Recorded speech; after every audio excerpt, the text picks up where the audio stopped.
Now, let's turn our attention to Measure 110, which decriminalized user amounts of all street drugs, including things like meth and fentanyl.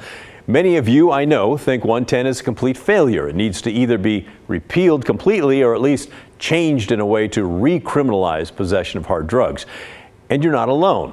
Some of the biggest names in Oregon business, Phil Knight, Tim Boyle, Jordan Schnitzer, have all given money to a new effort to put the fate of 110 in front of voters next fall. That is, if the legislature doesn't do anything about it in the early part of next year during the special short session. But there are still plenty of people around Oregon who think that 110 just needs more time to show how effective it can be. The rollout of the first diverted cannabis tax money was a delayed mess, and it only happened about a year ago. That was long after voters approved it back in 2020. That means that some programs to help people dealing with addiction are really just getting underway. And those programs are what should be used to help addicts instead of throwing them into jail, say advocates. According to 110 advocates, new data released today by the Oregon Health Authority shows that, you know what, maybe the initial growing pains of 110 are being worked out. Let's start with this graph showing the number of people being served across the state in programs that receive Measure 110 money. It's important to note that these numbers represent actual clients instead of someone just walking in and asking about services but not getting any help. The bars represent quarters 1, 2, and 3. Quarter 1 on the left was last summer between July and the end of September. Quarter 2 between October and the end of the year. Quarter 3 from January through March of this year. You can see the numbers have been steadily growing, with most people using peer support services and harm reduction. Shown as a change in percentages from quarter 1 to quarter 3, and all those green arrows are certainly welcome sights to Measure 110 advocates. In this case, green is good. It's also important to point out that the numbers lack context because they don't really tell us how many people were getting treatment before Measure 110 money started to roll out. That would be a true comparison of whether the law is making an impact. But we can say that compared to when the money first started to roll out, that more people are now getting more help. So let's talk about that money. We're getting a look at how it's being spent by providers once they receive Measure 110 grants. Here's another graph. It's a night of graphs. Aren't you loving that? Here's another graph showing you those 3 quarters from before. Most of the money is going towards peer support and housing services, though it is worth noting that substance use disorder spending actually went down at the beginning of the year. And here's a breakdown of the types of spending. More than a third is going toward personnel, another third for capital. So yeah, 2/3 personnel and capital, while services and supplies are next at 19%. Now, OHA says the expenditures largely reflect early infrastructure and personnel costs that come with setting up a new program like this. Those are the growing pains that we mentioned before. But even with the funds moving, there are still some issues with who is getting that money and the accountability, or should we say lack thereof, that comes along with that. To illustrate that, we think a recent article by our friends at the Oregon Capital Chronicle is worth your time. This article was written by Ben Botkin and published last night. The headline gives you the gist. State ends 2 Measure 110 grants this month over misuse of funds, failure to provide services.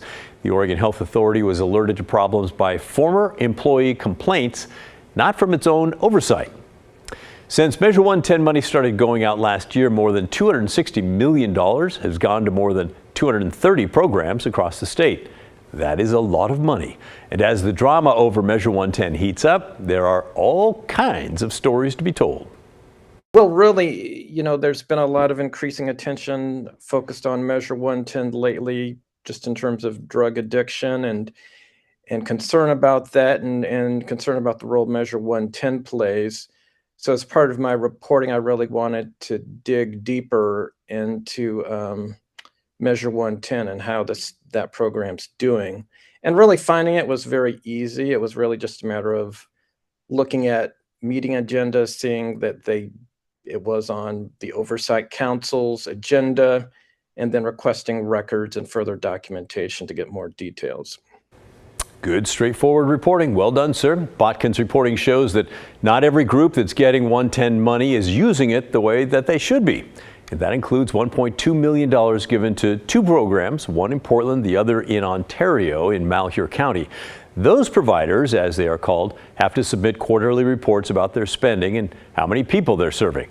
Then OHA staff look for discrepancies. But in these two recent cases, plus a third from earlier this year, OHA staff did not catch any problems themselves. Well, it is very interesting just in terms of looking at, okay, what started the state down the path of revoking grants. And in these two most recent cases, as well as a third one that happened in May, it really required an internal employee at the agency or someone from the community raising concerns and filing a complaint with the health authority, which is all very interesting because even though the health authority oversees the expenditures and requires reports, they still needed additional complaints to be filed from people raising concerns about services not getting out the way they're supposed to. How about that? So the OHA may need to step up its review process. What do you think? The timeline of those complaints is also interesting. In the most recent cases, the complaints arrived in May, saying the money was being mismanaged and failing to help people, but OHA investigated for 4 months and the money continued to flow while they were investigating. And the cases here in Portland seem especially egregious, with a former employee of Bright Transition saying they were horrified at the way the money was being used. That case is very interesting just because you had a multitude of issues that really raised questions just about overall business practices. You have the fact that the recovery house, the mortgage was in the name of the organization's nonprofit director, that organization's director. You have the fact that they couldn't provide any insurance documentations, even though the health authority asked 5 times.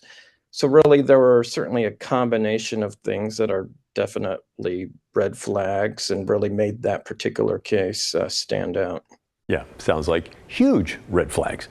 Botkin's article goes into further detail, including a visit to the recovery home in Northeast Portland and what he was told when he knocked on the door.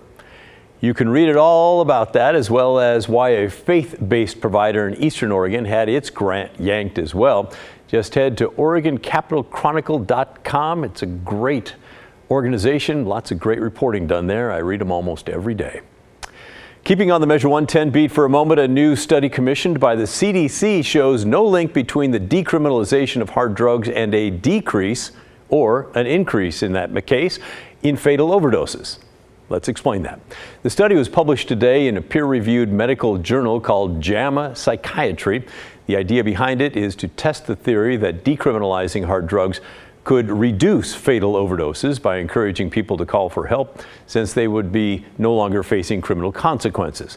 So the researchers worked to figure out whether decriminalization had any impact on deadly overdoses. They looked at only fatal overdoses from February of 2021 to March of 2022 here in Oregon. That was the first year 110 was in effect.